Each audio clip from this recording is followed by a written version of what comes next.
안녕하세요. 내란자라 TV입니다. 오늘은 윤회는 무엇인가에 대하여 살펴보겠습니다. 예전에 누가 저한테 질문하기를 옛날 사람들 숫자보다 현대인들 숫자가 훨씬 많잖아요. 왜 그럴까요? 이런 질문을 했어요. 그런데 사실 이 질문은 윤회에 대한 기본 사유가 잘못입니다.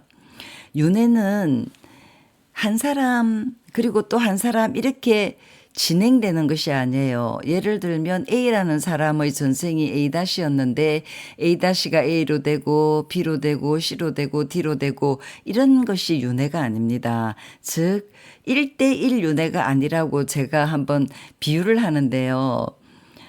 그러면 윤회하는 무엇은 한 사람 한 사람이 1대1로 윤회가 아니면은 그럼 무엇이 과연 윤회하는가 이런 것을 우리가 한번 알아보겠습니다. 윤회는 고타마 붓다의 법논리입니다. 당시 다른 사상가들과 존재에 대한 토론에서 다른 사상가들 견해를 부정한 고타마 붓다는 그 대안으로 까르마를 드러내셨습니다.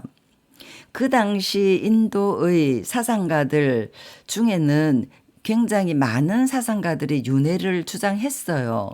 그런데 윤회하는 그 과정에 발생하는 사건이 고타마 붓다하고 견해가 달랐어요.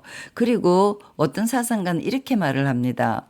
주사위를 던져서 나오는 면이 한 면이 예를 들어서 3 이렇게 나왔다면 던지면은 1부터 6까지가 나오는 그 확률이 비슷하다 이것입니다. 그래서 이 생에서는 노예로 태어났지만 다음 생은 왕으로도 태어날 수 있다. 이렇게 얘기를 합니다. 그래서 공평하다. 이렇게 얘기합니다.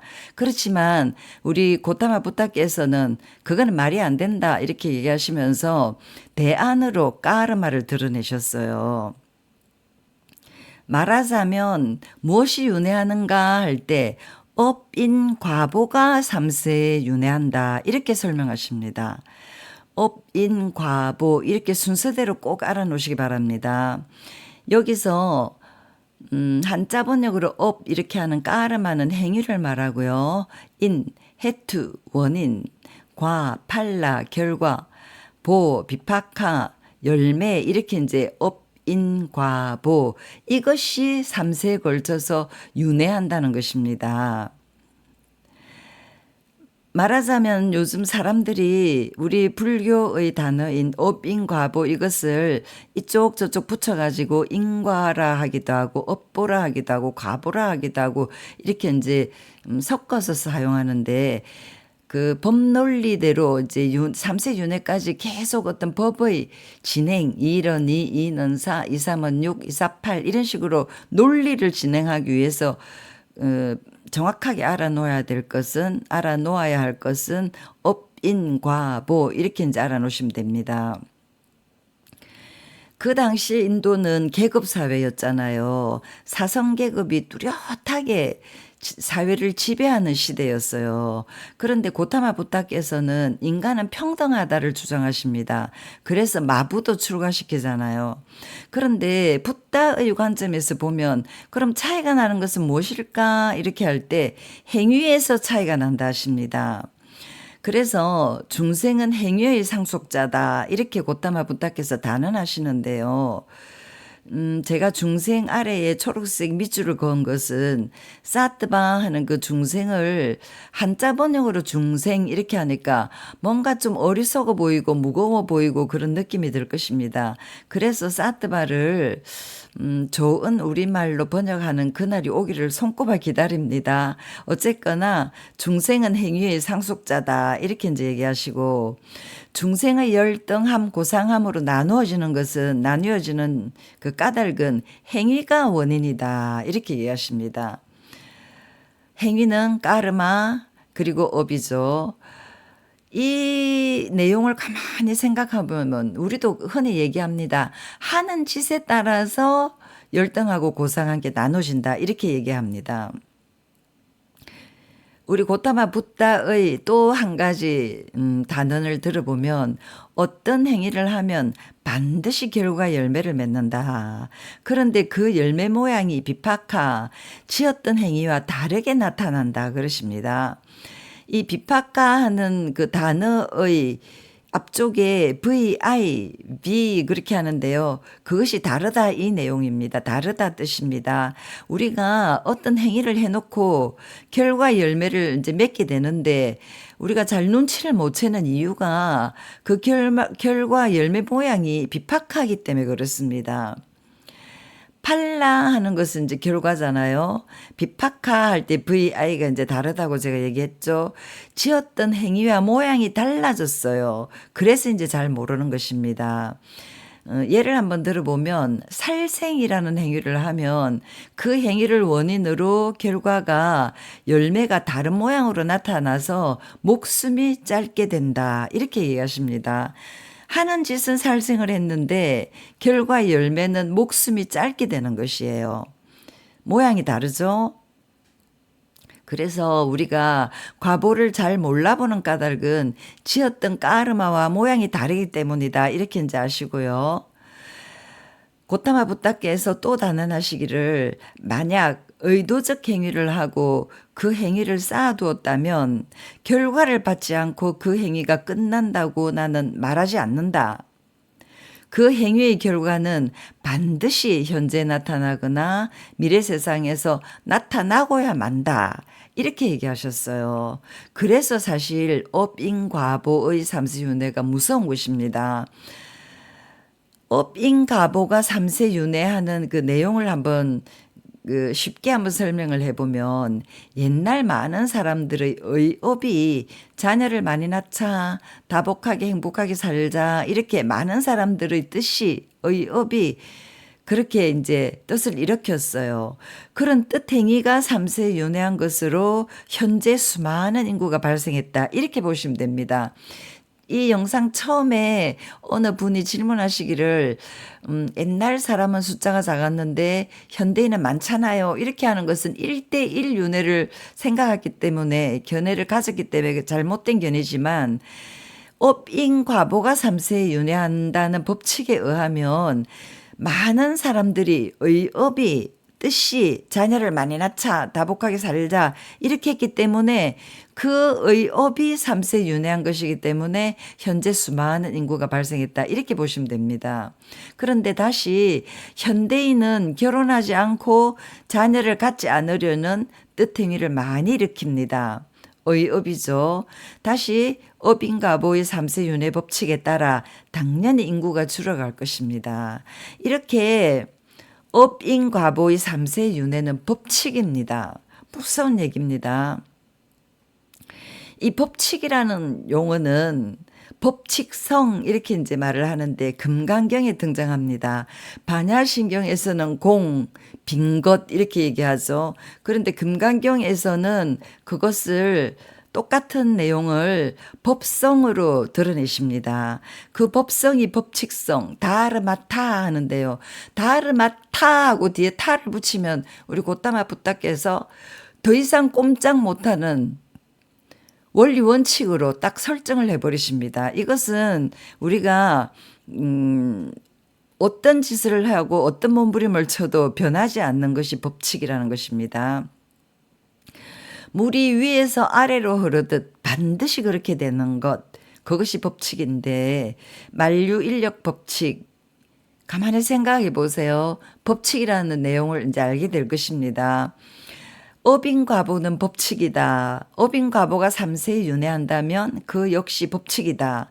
내 인생을 지배하는 것은 신, 운명, 숙명, 물질이 아니다. 우리 인생을 지배하는 법칙은 업인과보의 3세 윤회다. 아주 중요한 내용입니다.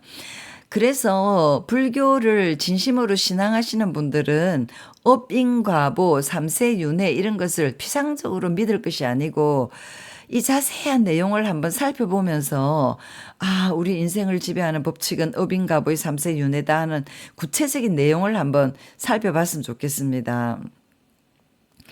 보통 사람들도 이렇게 말을 합니다. 내가 무엇을 잘못하면 내 자식이 받는다.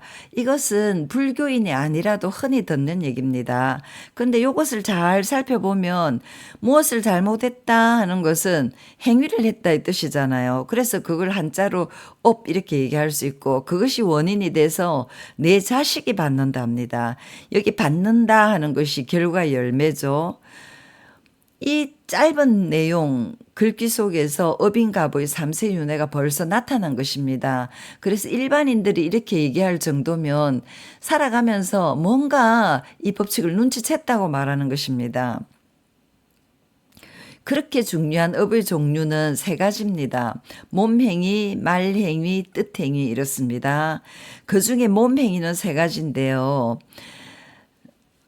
살생하지 않는다, 도둑질하지 않는다, 음행하지 않는다. 이제 이렇게 세 가지가 나타나는데 음행하지 않는다는 출가자에게 한정된 것이고 집에 사는 사람은 삿된 음행을 하지 않는다. 이렇게 생각하시면 됩니다.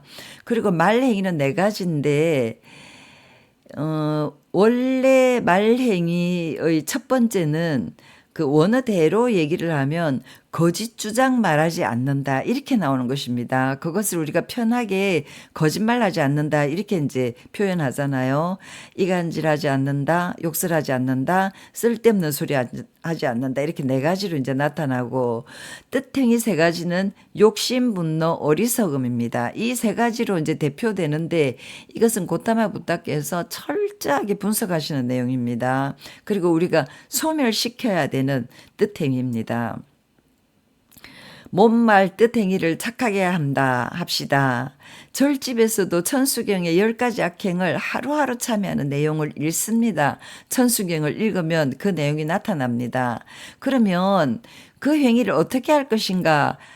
고타마 부타께서는 이것까지도 내용까지도 자세하게 언급하십니다. 말하자면 아까는 하지 말라 이렇게 얘기한 것을 그럼 하지 말라 했는데 어떻게 하라는 것인가요? 이렇게 질문할 때 이제 얘기를 하시겠죠. 살생하지 않는다. 이것은 어떻게 이제 앞으로 해야 되느냐? 살생을 버리고 살생을 멀리한다. 매를 놓았고 칼을 놓았고 조심하면서 친절하게 대한다. 모든 생명체의 이익을 꾀하면서 그 존재를 동정한다. 이렇게 해라고 하십니다. 그리고 도둑질하지 않는다. 그것은 훔치는 행위를 버리고 멀리한다. 주어진 것만을 받고 기대한다. 정직하고 깨끗하게 자력으로 살아간다. 이렇게 이제 자세하게 드러내시고요. 음행하지 않는다. 이 내용은 음행으로부터 떨어져 수행한다. 음행에서 멀어진다. 이렇게 이제 얘기하시고 거짓 주장 말하지 않는다 하는 말 행위는 거짓 주장 말하는 행위를 버리고 멀리한다. 사실대로 말하고 진실대로 함께한다. 확실하고 기댈 것만 말하고 세상을 속이지 않는다. 이렇게 이제 말 얘기를 하라고 얘기하십니다. 이간질을 하지 않는다. 이 이간질은 목을 뒤에서 문다 하는 피슈나 바차 이렇게 이제 이간질이 나타나는데 이렇게 하지 않는 것은 이간질을 버리고 멀리한다. 이쪽에서 듣고 이쪽 사람과 헤어지도록 저쪽에 말하지 않으며 저쪽 사람과 헤어지도록 이쪽에 말하지 않는다. 헤어진 자들을 모이게 하고 모인 자들을 북돋워서 화합을 즐기고 화합을 즐거워하고 화합을 기뻐하며 화합시키는 말을 한다. 이것이 이제 이간질 말라 하는 내용으로 나타납니다. 욕설하지 않는다 내용은 욕설을 버리고 멀리한다. 티 없고 듣기 좋고 정답고 가슴에 와닿고 점잖게 많은 사람이 사랑하고 많은 사람의 뜻에 맞는 말을 한다. 이렇게 이제 얘기를 하시고요. 쓸데없는 소리 하지 않는다. 이 내용은 쓸데없는 소리를 버리고 멀리한다. 때 맞춰 말하고 사실을 말한다. 이익되는 말을 한다. 법을 말하고 규율을 말한다. 이것은 출가자이 하는 것입니다. 너그럽고 속 깊게 합리적으로 한계가 분명한 말을 한다. 의미를 갖춘 말, 때에 맞춰 말한다. 이렇게 이제 얘기를 하시는데 여기서 이익되는 말을 한다 할 때 또 이익이 나왔어요. 고타마 시타르타 할 때 아르타 그것이 이익이라 했잖아요. 고타마 부타께서 굉장히 좋아하시는 단어입니다. 이렇게 이제 나타나고 나머지 이제 뜻행이 세 가지는 욕심, 분노, 어리석음인데요. 이 뜻행이 세 가지가 고타마 부다께서 행위 중에서 가장 중요하게 다루시는 것입니다. 그래서 앞으로 법의 진전에 따라서 뜻행위를 자세하게 분석하십니다. 그래서 설법도 정말 많이 다양하게 나타납니다. 그래서 이 영상에서 제가 적지를 못합니다. 이번 영상의 핵심은 까르마가 무엇이냐? 그것은 행위인데 한자 번역으로 업이다. 그 행위는 세 가지 종류인데 몸행위, 말행위, 뜻행위 세 가지다. 이렇게 이제 알아놓으시면 됩니다. 삼업이라고 하죠. 신업, 구업, 의업 이렇습니다. 이 얘기를 자세하게 한번 분석을 해 놓으시고 머릿속에 딱 집어 넣으셔야지 앞으로 3세 윤회까지 나아가게 된다는 것입니다. 행위를 가장 먼저 드러내셨으니까요. 자, 오늘 영상에 윤회에 대해서 제가 설명한 것을 듣고 자세히 한번 사유하는 계기가 되었으면 좋겠고요. 이번 영상은 이것으로 마치겠습니다. 다음 주 목요일 새롭게 불교 만나기 영상을 가지고 여러분들을 다시 찾아오겠습니다. 여러분 안녕히 계십시오.